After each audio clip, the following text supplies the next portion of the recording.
এই আয়াতে কারিমা কখানা কিন্তু দোয়া। কি সূরা ফাতিহার ভিতরে দুইটা ভাগ রয়েছে। প্রথম ভাগ হচ্ছে প্রশংসা, এরপরে দ্বিতীয় ভাগ হচ্ছে দোয়া। তো এই ভাগ হচ্ছে দোয়া, আর আগের ভাগ গেছে কি প্রশংসা।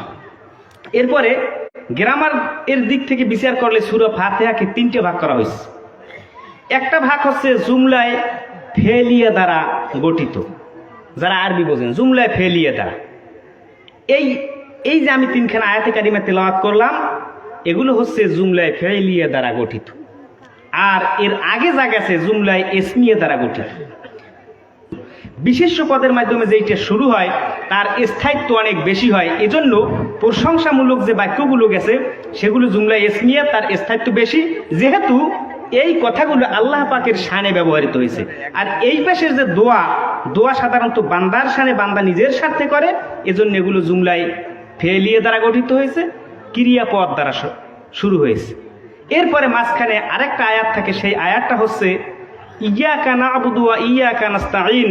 এটাকে মাফুলে দ্বারা, যাই হোক সংক্ষেপে আমি অতদূর আলোচনা করার সময় নাই। আল্লাহ পাক বলছে যে বান্দা তুমি দোয়া করো যে সরল সঠিক পথে আমাকে পরিচালিত করুন, এমন পথ যেই পথে নিয়ামত প্রাপ্তরা চইলে নিয়ামত পাইছে, আর এমন পথে পরিচালিত করবেন না যেই পথে গজব প্রাপ্তরা গজব প্রাপ্ত হয়েছে এবং পথভ্রষ্টরা পথভ্রষ্ট হয়েছে। তাহলে প্রথম আমাদের আলোচনা হচ্ছে ইহদিনাস সিরাতাল মুস্তাকিম, সরল সঠিক পথ আমাদেরকে দেখান। ইহদিনা, আমাদেরকে পথ প্রদর্শন করুন। আরশেদ না, আমাদেরকে পথ দেখিয়ে দিন। তাফসিরে এসেছে আরশেদ না, আমাদেরকে পথ দেখিয়ে দিন। বান্দা এই দোয়াটা করছে কার কাছে? আল্লাহর কাছে। তার মানে পথ দেখাবে কি? কে দেখাবে? জোরে বলুন। আল্লাহ দেখাবে পথ। সম্মানিত হাজরিন, এই বাক্যটা জমা দ্বারা শুরু হয়েছে। কি দ্বারা? জমা। জমা মানে হলো বহু বচন। জমা দ্বারা দোয়া করতেছেন আপনি, জমা মানে হলো বহু বচন, অর্থাৎ বলতেছেন যে আমাদেরকে পথ দেখান। দোয়া করতেছেন আপনি, নামাজ পড়তেছেন আপনি, আর বলতেছেন আপনাদের সবার জন্য। এর কারণ কি? এই যে এর কারণ কি, এগুলো ব্যাখ্যা করার নামই হচ্ছে তাফসীর। সম্মানিত হাজরিন, এর কারণ হলো আল্লাহ পাক রব্বুল আলামিন জানে মানুষ প্রথম দলে যায়, এরপরে দল থেকে আবার ছিটকে যায়, এরপরে দলে দলে বিচ্ছিন্ন হয়ে যায়। যার কারণে আল্লাহর রাসূল বলেছে ৭২টার মতো দল হবে, একটা দল হবে সরল সঠিক পথের দল, আর সব দলগুলো হবে জাহান্নামের দল। তার মানে হলো দলে দলে মানুষ বিভক্ত হবে আর দলে দলে গোমরা হবে। রে বান্দা, সুতরাং তুমি একা তো পথভ্রষ্ট হবে না, দল সহপথভ্রষ্ট হবে। কাজেই তুমি দোয়া করো তোমার সব দলের জন্য, সবার জন্য দোয়া করো, নিজের জন্য নয়। এজন্য আল্লাহ রাব্বুল আলামিন শিখাই দিলেন, বান্দা তুমি পড়ো ইহদিনাস সিরাতাল মুস্তাকিম, সবার জন্য দোয়া করো। সম্মানিত হাজরিন, এখন এই যে ইহদিনা মানে আমাদেরকে হেদায়েত দান করুন, এই হেদায়েত শব্দের অর্থ কি? আমরা যদি বলি যে আল্লাহ তোরে হেদায়েত করুক, সে সবচাইতে বেশি বেজার হয়। আর কয় কি? কয় আমি কি হেদায়েত, আমার কি হেদায়েত নাই? হিন্দুরেও যদি বলেন যে আল্লাহ তোরে হেদায়েত দেব, একেবারে চটকে যায়, যায় কিনা? আসলে হেদায়েত শব্দের অর্থ হচ্ছে আলোকিত পথ। যার যতখানি হেদায়েত বেশি, তার তত নাজাত কিয়ামতের ময়দানে বেশি। হেদায়েতের অপর আরেক নাম হচ্ছে নাজাত। হেদায়েতের অপর নাম কি? নাজাত। যার যতখানি হেদায়েত বেশি, তার ততখানি নাজাত কিয়ামতের ময়দানে বেশি। বলুন না সুবহানাল্লাহ। আপনি চিন্তা করুন, কয়েক ব্যক্তি মিলে একসাথে নামাজ পড়ছে, আসরের নামাজ পড়ছে কিন্তু 4 রেকাত। একজনের সওয়াব হয়েছে 4 রেকাতের। কয় রেকাতের? আর একজনের সওয়াব হয়েছে 2 রেকাতের। কয় রেকাতের? 2 রেকাতের। আর একজনের সওয়াব হয়েছে মোটেই হয় নাই। আবার আর একজনের সওয়াব হয়েছে 4 রেকাতের 8 রাকাত। নামাজ পড়ছে 4 রাকাত, সওয়াব হয়েছে কয় রাকাতের? 8 রাকাতের, মানে দ্বিগুণ। কারো কারো আবার সওয়াব হয় 3 গুণ, 4 গুণ, এইভাবে করে করে 70 গুণ 700 গুণ পর্যন্ত আল্লাহ পাক সওয়াব বাড়িয়ে দেয়। এটা কিন্তু বুখারীর হাদিস। আল্লাহর রাসূল বলেন, ইন্নার রাজুলান লা ইয়ানসারিফু ওয়া মা কুতিবা লাহু ইল্লা উশরুহা। আল্লাহর রাসূল বলেন, কোন এক ব্যক্তি নামাজ পড়লো, এক রাকাত নামাজ পড়লো, কিন্তু ওই এক রাকাত নামাজের পুরো সওয়াব তাকে দেওয়া হয় না, বরং তাকে সওয়াব দেওয়া হয় 10 ভাগের 1 ভাগ। ওয়াতুসুহা, কাউকে কাউকে আবার 9 ভাগের 1 ভাগ দেওয়া হয়, পুরো সওয়াব কিন্তু দেয় না। আবার ওয়াসুমুনুহা, কাউকে কাউকে আবার 8 ভাগের 1 ভাগ দেওয়া হয়। ওয়াসুবুহা, কাউকে কাউকে 7 ভাগের 1 ভাগ দেওয়া হয়। এইভাবে করে করে নিসফুহা, কাউকে অর্ধেক দেওয়া হয়, আবার কাউকে দ্বিগুণ 3 গুণ করে 7 গুণ 70 গুণ 700 গুণ পর্যন্ত আল্লাহ সওয়াব বাড়িয়ে দেয়। কারণ কি? নামাজ পড়ছে 1 রাকাত, কেউ পাইছে 1 রাকাতের 10 ভাগের 1 ভাগ, আর কেউ পাইছে 1 রাকাতের 700 গুণ। কারণ কি? তার মানে হলো যার যতখানি হেদায়াত তার তত সওয়াব। এবার কি বুঝতে পারলেন? শোনেন না হুজুরের ওয়াজে তো শোনেন যে রমজান মাসে রোজা রাখলে 7 গুণ 70 গুণ 700 গুণ পর্যন্ত বাড়াই দেয়, এরকম ভাঙ্গে ভাঙ্গে কয় না? এর ব্যাখ্যা হচ্ছে এটা যে যার যতখানি হেদায়াত তার তত সওয়াব, আর কিয়ামতের ময়দানে তার তত বেশি পরিমাণে নাজাত। বলুন না সুবহানাল্লাহ। সম্মানিত হাজরিন, কাজেই হেদায়াত দেখানোর দায়িত্ব কার? আল্লাহ রাব্বুল আলামিন বলেন, ওয়া আলাল্লাহি কাসদুস সাবিলা ওয়া মিনহা জাইরুন ওয়ালাউ শাআ লাহাদাকুম আজমাইন। আল্লাহ রাব্বুল আলামিন বলে, বান্দা আমার কাছে হেদায়েত চাইবে না তো কার কাছে চাইবে? হেদায়েত দেওয়ার মালিক হলাম আমি আল্লাহ।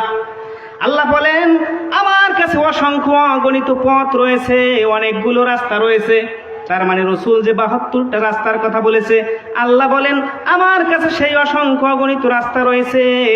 আর সেই রাস্তাগুলোর ভিতরে সব রাস্তা সোজা সোজা নয়, অমিনহা জাইরুন, এমন কতগুলো রাস্তা রয়েছে যা বাঁকা বাঁকা, আঁকা বাঁকা, আঁকা বাঁকা, বক্র বক্র, হাজার হাজার পথ আমার কাছে রয়েছে। আমি আল্লাহ সবাই রে সোজা সোজা পথ দেখাই না, দেই না, বরং ওয়ালাউ শাআ লাহাদাকুম আজমাইন, আমি যারে ইচ্ছা তারে সঠিক পথ দেখাই, আর যারে ইচ্ছা হয় না তারে দেখাই না। তবে আমি আল্লাহ সবাইরই পারি, আজমাইন, সবাইরে সোজা পথ আমি দেখাইতে পারি, কিন্তু দেখাই না। কারণ কি? আল্লাহ সবাইরে সোজা পথে পরিচালিত করতে পারে, কিন্তু করে না। যারে ইচ্ছা তারে করে। এখন বোঝা গেল যে তাহলে মনে হয় আল্লাহ যারে দেখায় না তার উপরে জুলুম করে নাকি?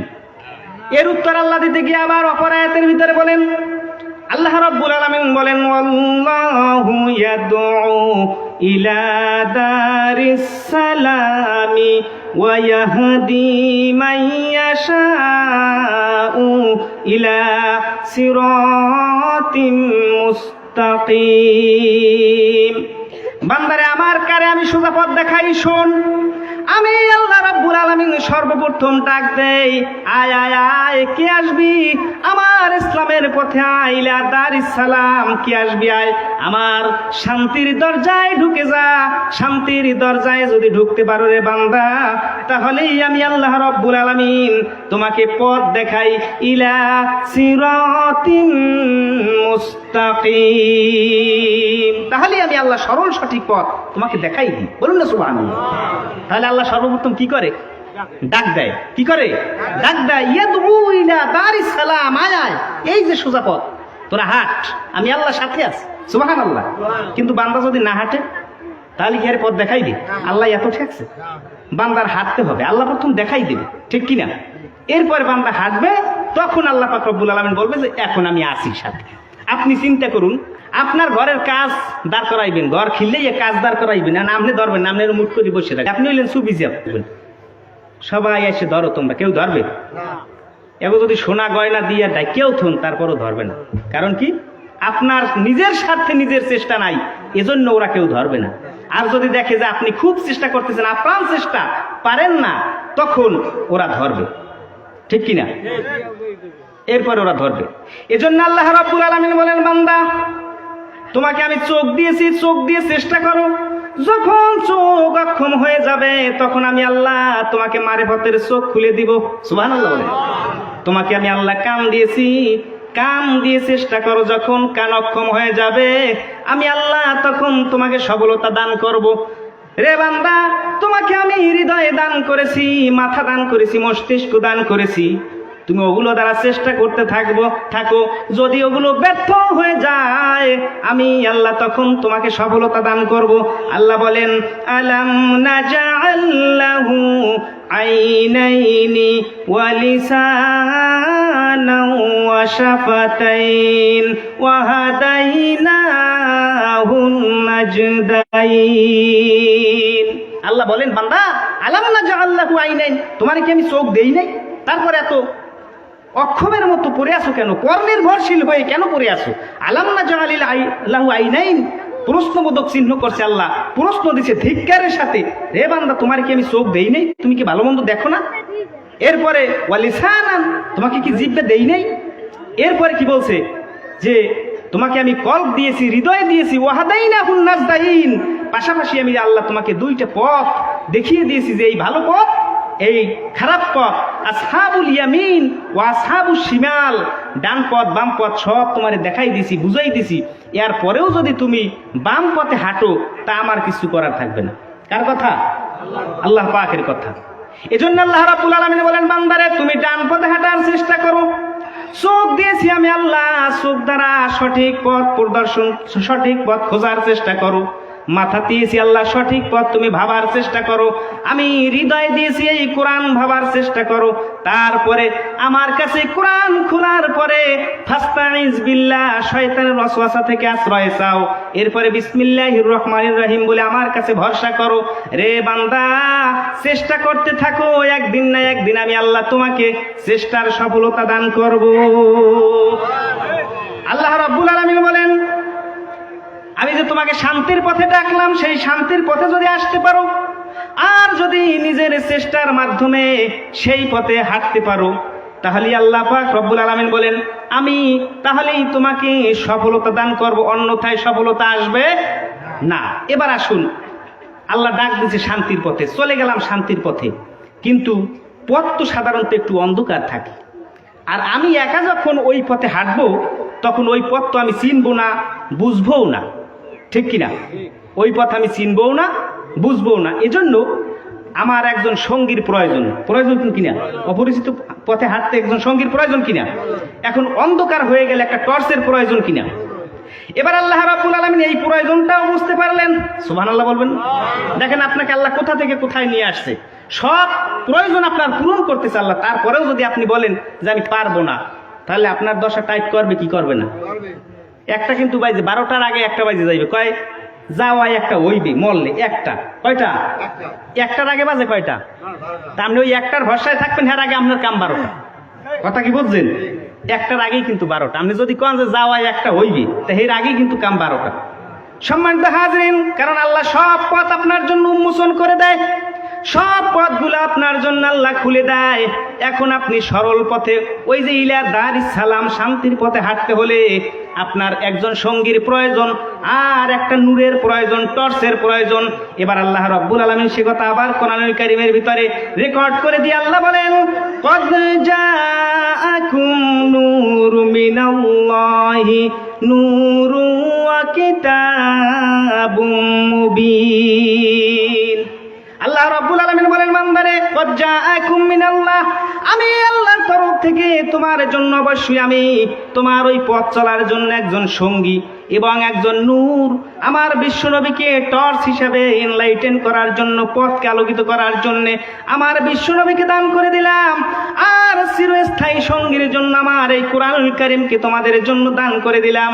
এই কোরআনুল কারীম কিন্তু বসে থাকবে না, সে তোমাদেরকে বিপথে চালাবে না, বরংস আল্লাহ বলেন ইয়াহদি বিহিল্লাহু মানিত্তাবা'a রিদওয়ানাহু সুবুলাস সালাম। চিৎকার মেরে বলুন সুবহানাল্লাহ। আল্লাহ রাব্বুল আলামিন বলেন এই যে কোরআন, ইয়াহদি বিহি, এর মাধ্যমে আল্লাহ তোমারে পথ দেখাইবে। কোন পথ? ওই যে দারিস সালাম, সেই পথ। আল্লাহ বলেন এর মাধ্যমে আল্লাহ তোমারে পথ দেখাইবে, তবে শর্ত আছে।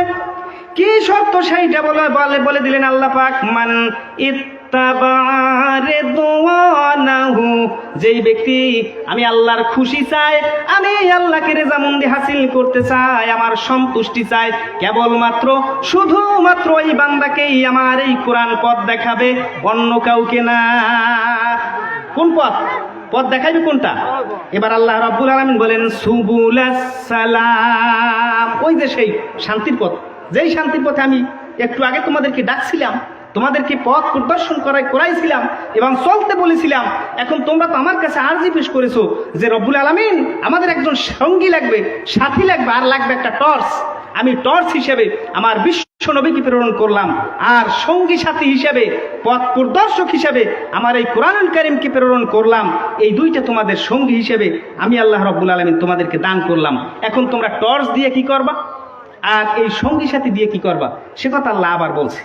আল্লাহ রাব্বুল আলামিন বলেন এই টর্চ দিয়ে কি করবা শোনো, ইউখরিজুহুম মিনাজ-যুলুমাতি ইলান-নূরি বিইযনিহি, এই টর্চ দিয়ে কি করবে শোনো, ইউখরিজুহুম, এই টর্চ যারা আমার সন্তুষ্টি অর্জন করতে চায় তাদেরকে, ইউখরিজুহুম তাদেরকে বের করে নিবে, মিনাজ-যুলুমাতি ইলান-নূর অন্ধকার পথ থেকে আলোর পথে বের করে নিবে। এরপরে শুধু সেখানেই ক্ষান্ত নয়, আল্লাহ পাক বলছে বিইজনিহি, এরপরে আমি তোমার সঙ্গী সাথী হয়ে যাব। তার মানে এটা আমার অনুমতিতেই হয়েছে। আলোর পথ যখন বেড়া ডাঙ্গাইয়ে ওপার যাই আলোর পথ পাইবেন, আল্লাহ সাথে সাথে আপনার হাতটা ধরে ফেলবে, যায় বান্দা আমি আছি এখন। সুবহানাল্লাহ। তা কোরআনের তাফসীর কি মজা লাগে না লাগে না? সম্মানিত হাজরিন, কোন আয়াতের তাফসীর? ইহদিনাস সিরাতাল মুস্তাকিম, ব্যাপক আলোচনা, কিন্তু সময় তো নেই। যাই হোক, এবার আল্লাহ রাব্বুল আলামিন বলছে যখন তুমি বেড়া ডাঙ্গায় ওপার আলোর পথে পৌঁছতে পারবে তখনই আমি আল্লাহ তোমার হাত ধরে ফেলবো আর বলে দেব বান্দা কাঁদিস না, কাঁদিস না, আর আমাকে আল্লাহ আল্লাহ বলে আর খুঁজতে হবে না, আমি তোর সঙ্গী সাথী হয়ে গেলাম রে বান্দা। এই পথটাই হলো ইলা সিরাতিম মুস্তাকিম, এই পথটাই সরল পথ, যেই পথটা তুই খুঁজছো। সুবহানাল্লাহ। সম্মানিত হাজরিন ভাইরা আমার, এরপর আল্লাহ রাব্বুল আলামিন বলেন এখন এই সরল পথ পাইলে কিছু দায়িত্ব কর্তব্য আছে কিনা? আছে। আল্লাহ রাব্বুল আলামিন বলেন এই সরল পথ পাইলে এই সরল পথ টিকায় রাখতে হবে। কিভাবে টিকায় রাখতে হবে সেই তরিকা, সেই নমুনা আবার আম্বিয়ায়ে কেরাম দিয়ে যাবে। কারা দিয়ে যাবে? না বাজারের ক্যানভাসারিয়ারা, ডাক্তারেরা, কবিরাজেরা, কারা দিয়ে যাবে?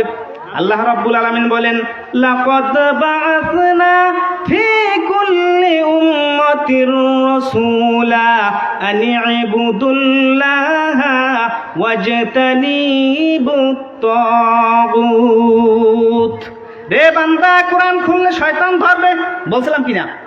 শয়তান যখন তোরে ধরবে তখন তোরে তাগুতের পথে নিয়ে যাবে, আর তাগুত থেকে ফিরানোর জন্য আমি রব্বুল আলামিন যুগে যুগে তোমার পিছনে অসংখ্য অগণিত আম্বিয়ায়ে কেরামদেরকে পাঠিয়ে দিলাম। সেই আম্বিয়াদের দেখানো পথ এবং মতের নমুনায় তাদের ওই তরিকার ভিতরেই তোমাদেরকে চলতে হবে, তাহলেই তুমি সরল পথে টিকে থাকতে পারবে। যাই হোক, সামনে আর যাব না। এবার আসুন কোন সরল পথ?